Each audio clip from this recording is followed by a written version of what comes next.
heard and read about all the hype for Alex Sarr as he comes here and just swats this thing like he's playing volleyball.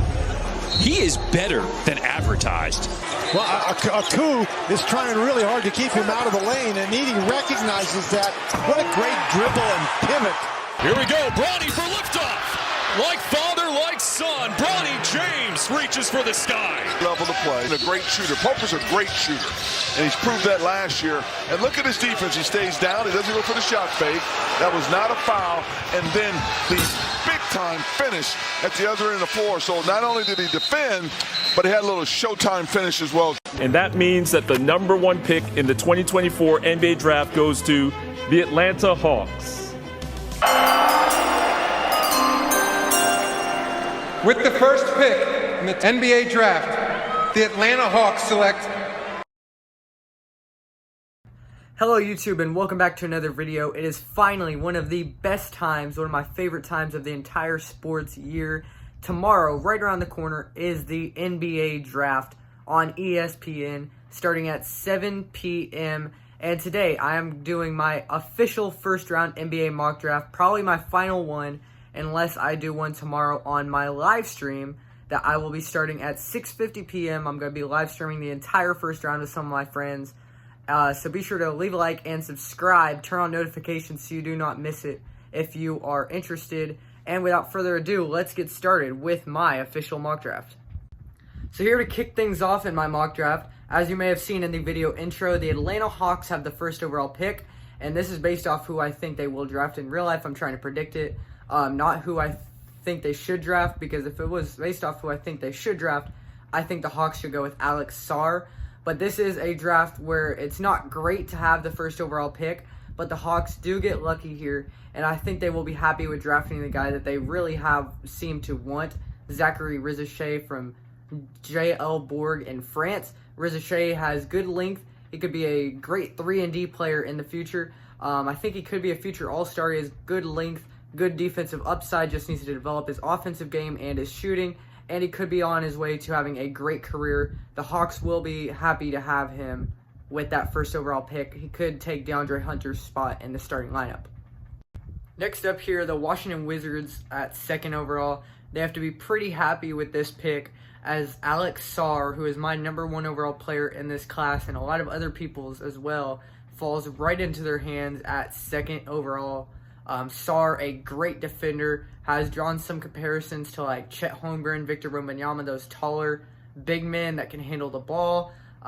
He's a really good player and has a really high upside ceiling, probably the highest ceiling in this class if he works out with Washington as their starting center or power forward.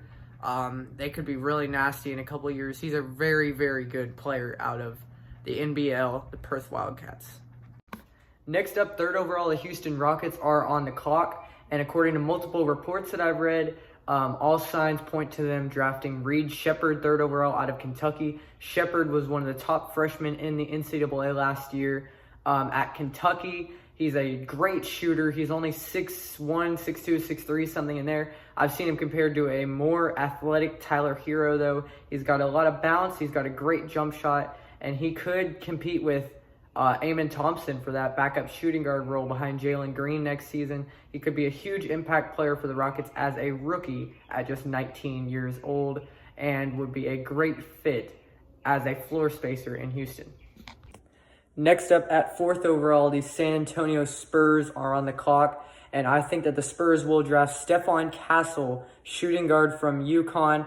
Castle is a 6'4" guard who was a freshman last year with the Huskies. He won the national championship with them. He is a great perimeter defender, probably the best in the entire draft class.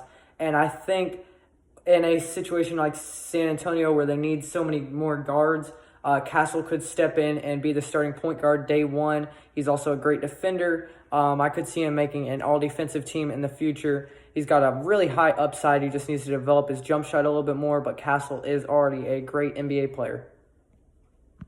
Next up here at 5th overall, the Detroit Pistons are on the clock, and I have them selecting Matas Buzelis out of the G League Ignite, once one of the top prospects out of high school in the entire country.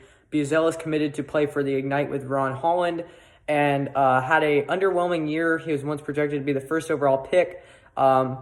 His jump shot was not great, but he is a really good perimeter defender, a good rebounder. He's a tall guard. I think he's about 6'6" for a shooting guard. That's pretty tall.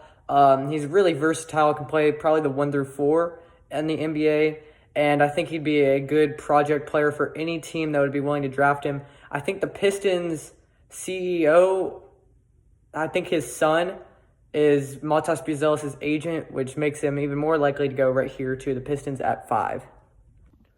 Next up here at 6th overall, the Charlotte Hornets were on the clock, but they have traded the pick to the Chicago Bulls for Javon Carter, pick 11, and Onuralp Bitim, and a 2027 lottery-protected first-round pick. With the 6th overall pick, the Chicago Bulls select Donovan Clingan out of UConn. Clingan is a great interior defender, maybe the best in the entire draft class. He just won a national championship with UConn. He was rumored to be going number 1 to the Atlanta Hawks, but I think it's more likely that the Hawks stick with Zachary Rizashea. Clingan is a great basketball player. He falls to the Bulls at 6, though. They're going to love him, though, especially if Vucevic gets traded in a blow-up offseason for the Bulls. Then he will immediately be their starting center. A great paint protector. There goes to Chicago. Next up here at 7th overall are the Portland Trail Blazers, and I have them selecting Cody Williams out of the University of Colorado. Williams is the younger brother of Oklahoma City Thunder forward Jalen Williams, and I think that Cody Williams, from what I've seen, he's a very, very raw player, but he's got a lot of potential. He was very good at driving to the rim, and he was a good on-ball defender as a freshman at Colorado. But he's still, like I said, is really raw. The jump shot's not quite there yet. The rebounding numbers were really good, but he is like a 6'8" shooting guard, small forward, power forward. He's a very versatile player. That's kind of the theme of this draft, is versatile guys. But Williams does have a ton of room for improvement. The defense, rebounding, and driving to the basket is very good, though, and he has a high IQ.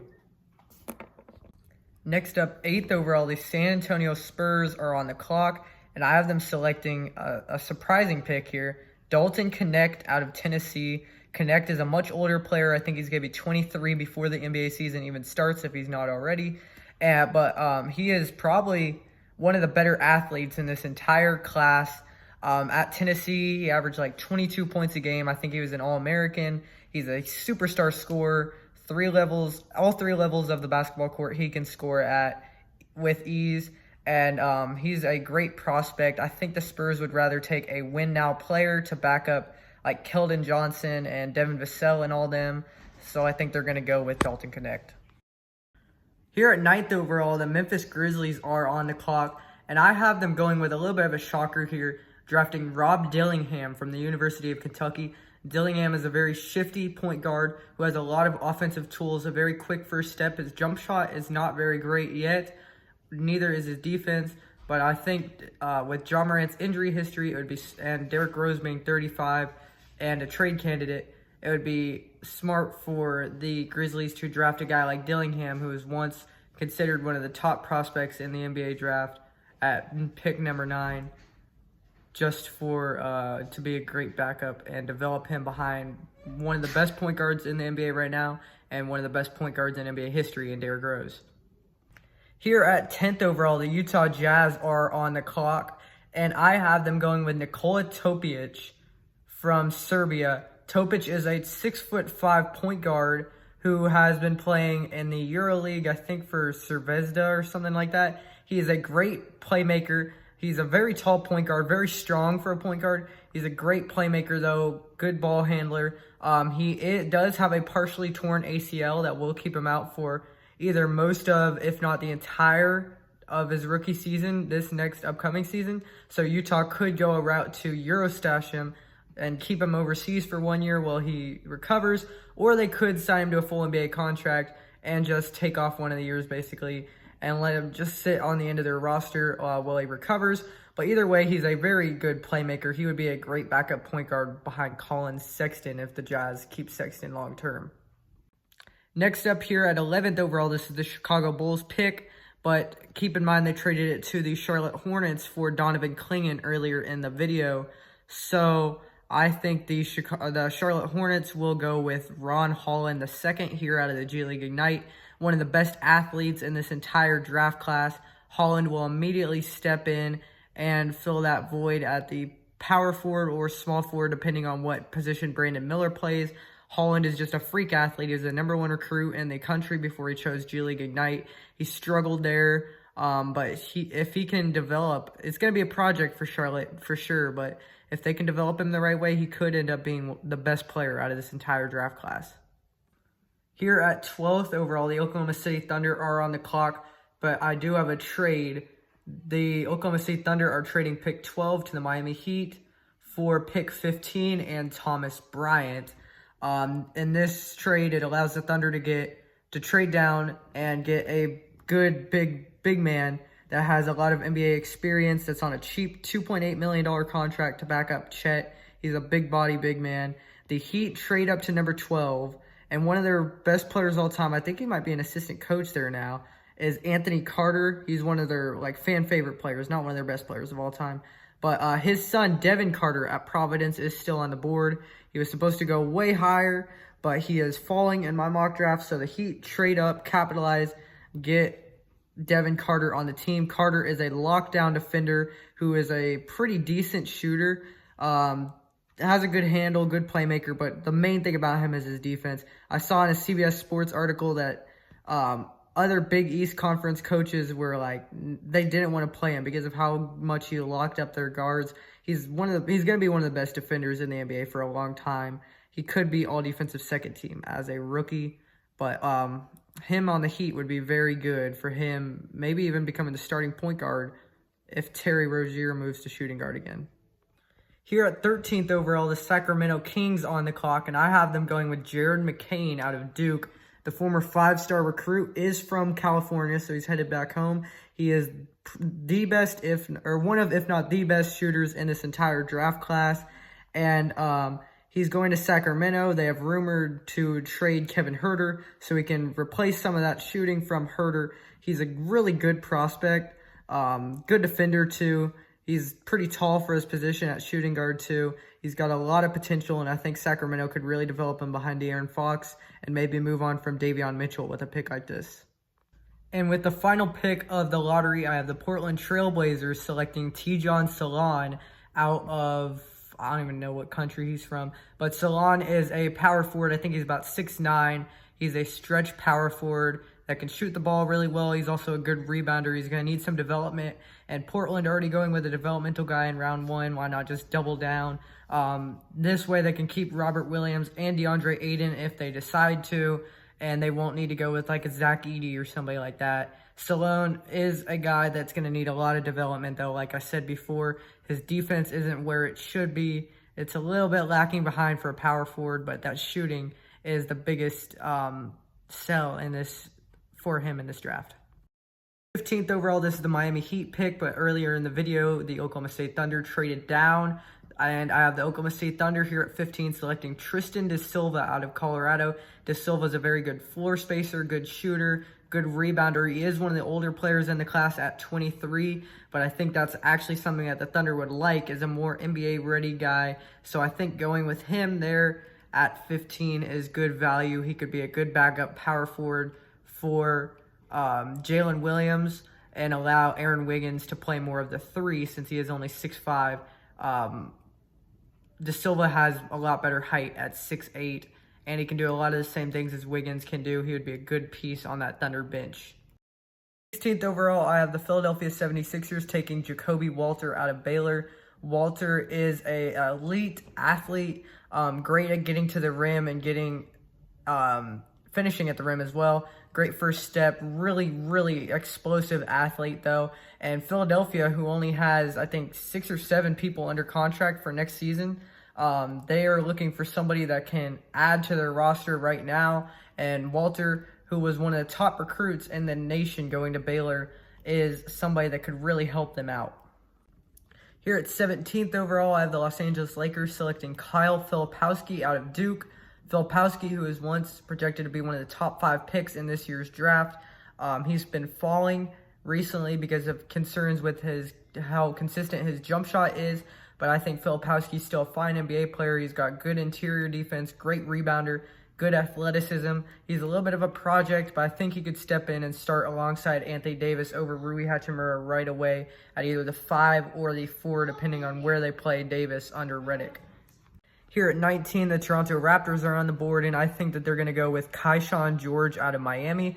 George is a very developmental prospect, a guy that's going to take a couple years to develop fully, but he's a good rebounder. His offensive game isn't really there yet, but his rebounding and defense shows signs of potential. He didn't play much on Miami. He was the backup for Matthew Cleveland, but I think in a good system like Toronto, under Masai Ujiri, I think he could become one of the better players, role players in the NBA. I could see him being like a Josh Hart in the future.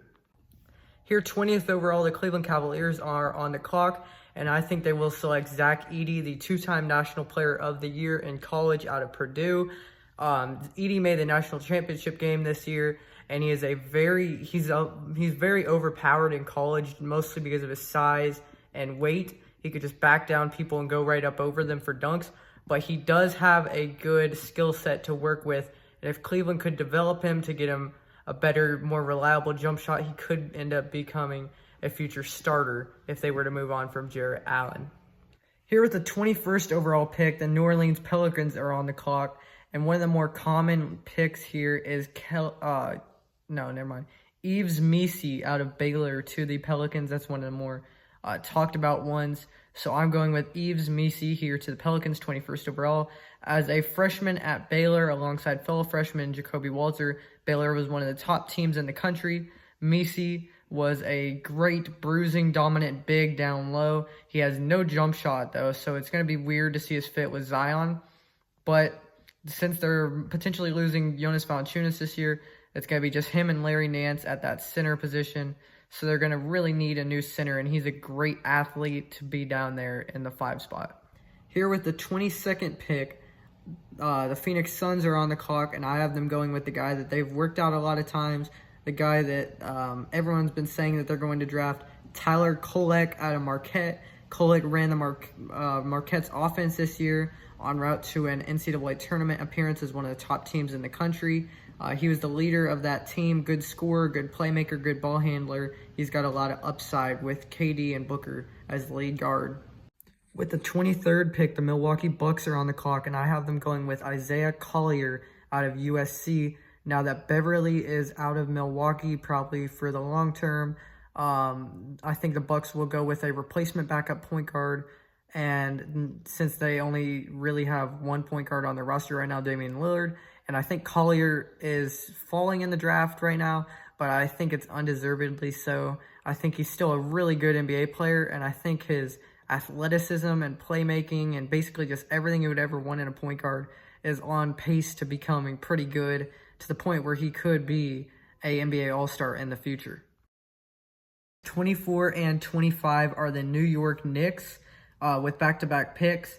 And I think with pick 24, they're going to select Terrence Shannon Jr. out of Illinois, a microwave scorer who was an All-American. He was suspended for a little bit this season, but came back and was amazing this year, led Illinois in the tournament.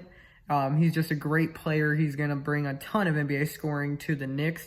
And then with the 25th overall pick, I think they're going to draft Ryan Dunn out of Virginia, a guy that Tom Thibodeau is going to love, an amazing 3-and-D guy, one of the best perimeter defenders in this entire draft. Lockdown on the perimeter. As a sophomore at Virginia, his scoring wasn't really there, but the defense was apparent every single time you watched Virginia play. 26 overall, I think the Washington Wizards will go with Tyler Smith out of the G League Ignite, the former top recruit, power forward center, was turned into a small forward in the G League Ignite and became one of the better ball handlers for his position in this draft class. He also has a good mid-range jump shot, and he's a great interior defender, very versatile with that interior defense. The perimeter defense is a little bit of a question mark, but we will have to see in the Summer League what he'll be able to do. I am going here to Washington, though. Here with the 27th pick, the Minnesota Timberwolves are on the clock. And instead of where some people are mocking Johnny Furphy right here, I have the Timberwolves going with a much older 23-year-old Baylor Shireman out of Creighton, a guy that's a crazy good athlete. He is a 6'7" wing, really good athlete. Like I said, great sharpshooter too, good perimeter defender. He's going to bring a lot to this Minnesota team at the small forward depth position. Maybe we'll take over Wendell Moore Jr.'s roster spot this offseason. Next up here at 28, the Denver Nuggets. This is a team that has been rumored to guarantee Darren Holmes a draft spot at this pick. So that is who I'm going to be going with here. Deron Holmes II out of the University of Dayton. Holmes II is ranked like number 40 on the top 100 available on ESPN, but he is a very good prospect out of Dayton. I think he averaged like 20 and 10 last year. Really good athlete, good at finishing at the rim, good shot creator too. He'd be a really good backup for this Denver team, probably take over Hunter Tyson's spot since he was very inconsistent last year. Here at the 29th overall pick, the Utah Jazz are on the clock, and they select a guy that really fell in my mock draft, Kel'el Ware out of Indiana. Ware was a former 5-star recruit to Oregon, transferred to Indiana this year for his sophomore year, was a great rim protector, good rebounder, also could hit an occasional three-pointer or two, good athlete, but he has questions about his character and his motor and stuff, so I think that's going to make him fall a little bit. Utah would be perfect for him, though, with Omer Yurtseven likely out the door this offseason, and Walker Kessler looked at as a trade candidate. And with the 30th pick in the NBA draft, the final pick here in my mock draft, the Boston Celtics go with Adem Bona from UCLA, a big man with one of the highest motors, highest hustle rates in the entire draft. He goes after every loose ball, every rebound. He is a great hustle player, great guy to have on your team, and him backing up Porzingis or Horford would be perfect for this Boston Celtics team to get a high-energy big man off the bench.